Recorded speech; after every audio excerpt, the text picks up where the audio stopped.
That being said, I'd like to welcome to stage Meirav Peled from Riskified. Meirav has a background in cybersecurity and fraud, and she'll be talking to us about Riskified's approach to chargeback and fraud as well. The floor is yours. Oops. Thank you, Richard. I think putting the customer in front is what we see, every one of us. And we're actually going to talk today about what technology and innovation are needed to put the customer in front and make e-commerce relevant for everybody around the globe, and what impact UPSPs and ecosystem around them bring to this online journey. So let me start by saying e-commerce is growing. It's not a secret. And as we can see in the EU, it's grown in double digits over the last 5 years, and it's going to continue to grow in double digits in the next 5 years. And this growth is driven by the consumer, right? Because their needs are advancing, and they're expecting their merchants to meet these needs. So customers today have a lot of expectations.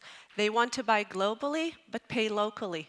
They want to shop from their home, but pick it up in their travel destination. Maybe they want to shop on their mobile in the airport, but return the goods in the store next door to their house. And as we can see, they want to pay in different ways, sometimes with their e-wallet, sometimes in installment payments. But what's most key to them is the seamless experience. So we are looking at a new world of shoppers. But this is good news for everyone in this room because it brings immense opportunities, not only to the merchants, but to the entire ecosystem. We're working with PSPs and we're working with technology providers, and we do see the increasing demand on them to provide all of these different things. So let's look at Omnichannel as an example. I think everyone in the room would agree with me that multi-channel 3-4 years ago, what we saw is very different than what consumers are asking for today, where we saw an e-commerce website, maybe a mobile website, but the experiences and the tracks were very different. Today we see omni-channel has evolved. And it is what Richard said, it's enabling the customer to buy anywhere, anytime, anything.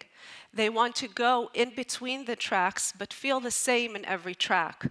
They want to move between them seamlessly because it is a customer-centric approach.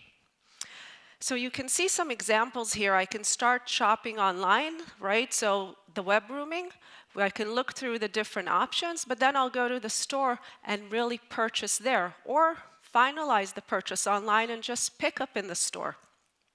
And I think what the retailers now need to give are 3 very important things.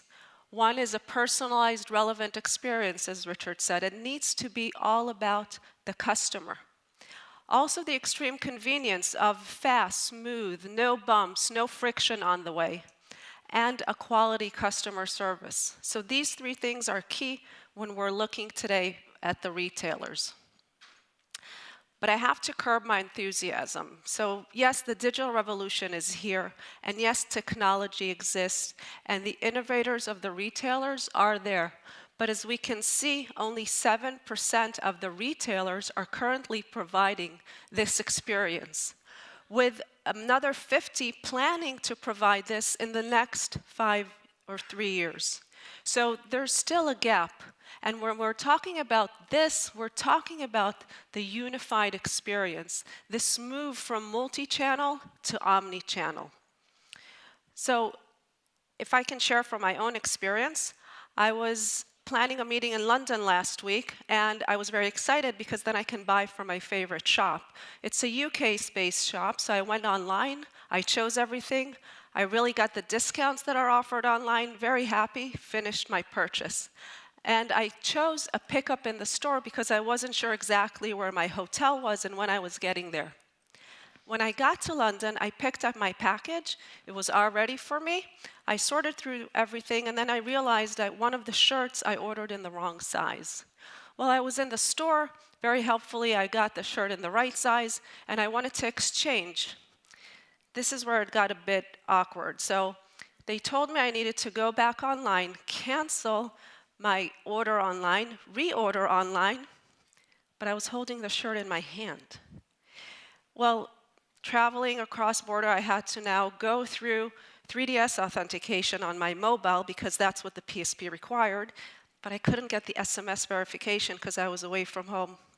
It was really annoying. I had a great online experience, I had a great experience in the store, but the sync between them didn't work. And this is where we still see the gap. Retailers now have gone a long way. They've taken many different steps, but there's still more learning to do and still more things they need to adapt to.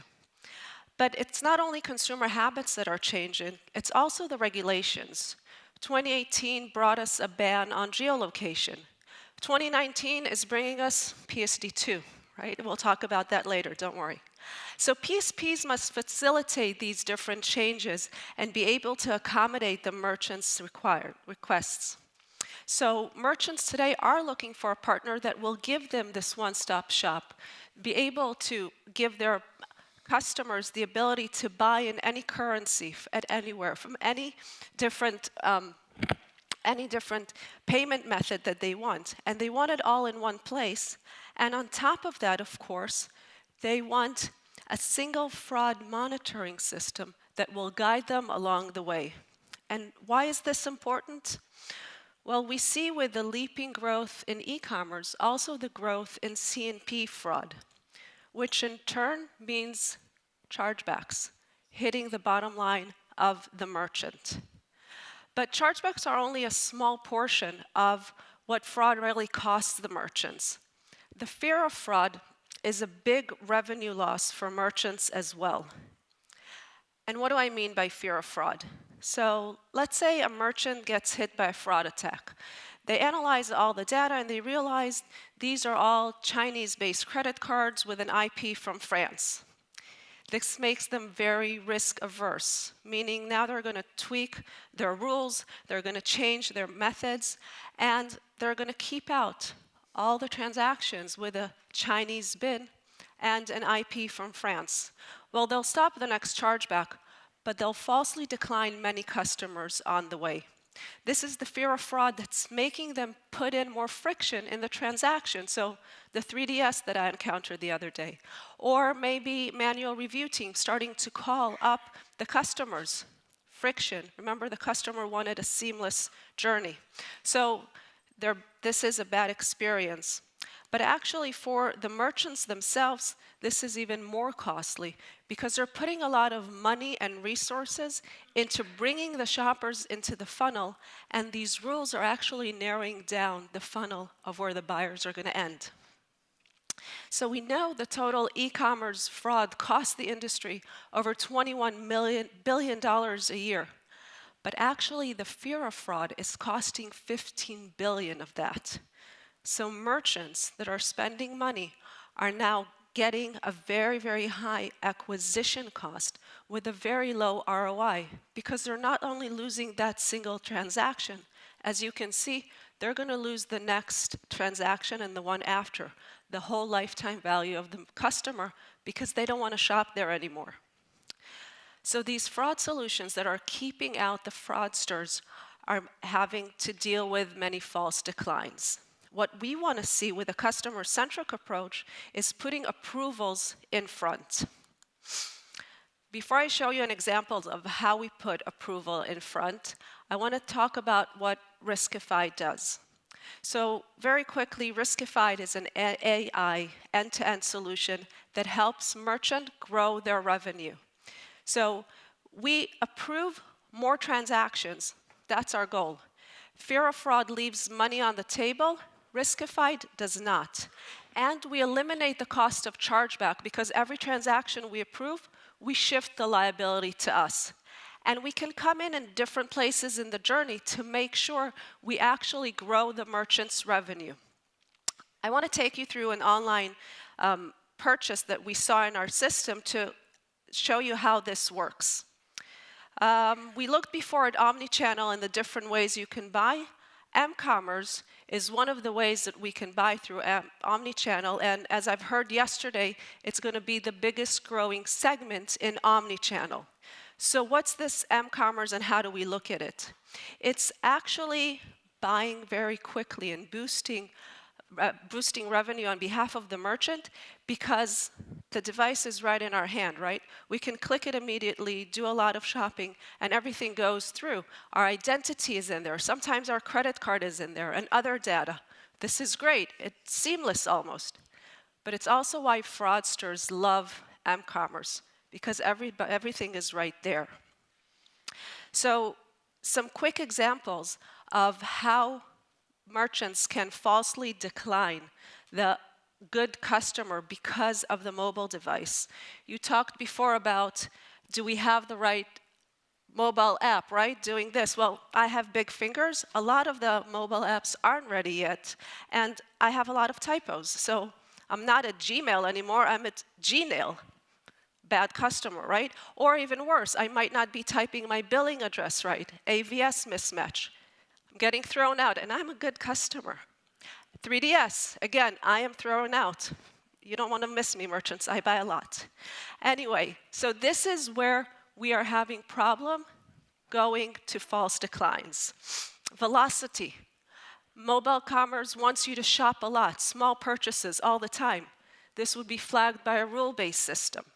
And we're here to approve more transactions. So how do we do this? Let's look at an example from our system. We see here a lot of mismatches, right? We see credit card from Morocco, we see an IP in Spain, we see a risky transaction because it's same-day transaction of tickets to the Super Classico, which I was told were very risky, and we see from our enrichment that there's a proxy, risk, fraud, right? Doesn't look good in the system. But what we're looking at, because this is MCommerce and our system realizes that this is a mobile app, we're looking for something a bit different. We're looking at how to approve this. So we want to know that the identity of the person holding the app is actually who he says he is. And we have a beacon that sits on the website. We can monitor 3 months back and see that he started looking at this website actually when he was still home in Morocco. 2 days ago, when he reached Spain, he was still looking through the website. So now we know we have the identity, and even though he's a first-time customer to us, we think this is a good order and a legit one, so we approve it. And just as a side note, 13 days later, he returned, and he bought 3 times as much as he did this time. So we have a great customer experience and a long-time customer. How do we take from one example and look at the full picture? We want to make sure that the merchants can choose a partner that can give them the optimized shopping experience. Everything in one place. We want to make sure account takeover protection is there. We want to make sure we approve more bank declines. We want to make sure we have chargeback representment. And of course, make sure we can adapt to new regulations. I promised PSD2, so here we go. And I love this one. Strong customer authentication is like GDPR on steroids. Yikes. Funny, but the rest of it isn't. We're looking at 30% of their transactions that could be declined come September 14th. That's scary. And why is that? You can see that most people don't really know what PSD2 is all about. Mm-hmm. So why am I telling all of you this? Because everyone in this room now has a goal. We need to bring awareness to the end customer. Teach them about them. Tell them what to expect. Because when they don't know what to expect, they get really resistant and they are dissatisfied by what's going to happen. Okay? So this is the first step, raising awareness. The second step is actually putting the technology in place to help us through this. So taking the first step, making sure we have low fraud rates. So PSPs, acquirers, look at your fraud rates. Monitor them. Make sure they're low before September 14th, 2019. And why is that? Because then you'll be able to minimize the friction at checkout, even post PSD2, and give the customer a great shopping experience like they've come to expect and they know they can get today. And you'll be able to pull the good merchants to join you. Then use the advanced machine learning that is out there and be able to sort the transactions, pull the ones you can to the risk-based analysis, and you'll have no friction at checkout. The rest will go elsewhere.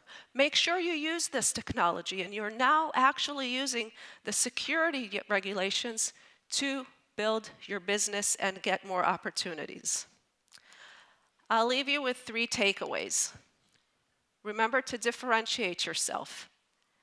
Remember to facilitate and encourage the merchant to adapt to the changing behaviors and habits.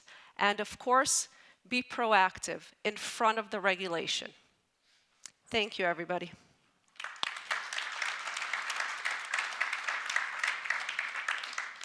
Thank you, Meirav.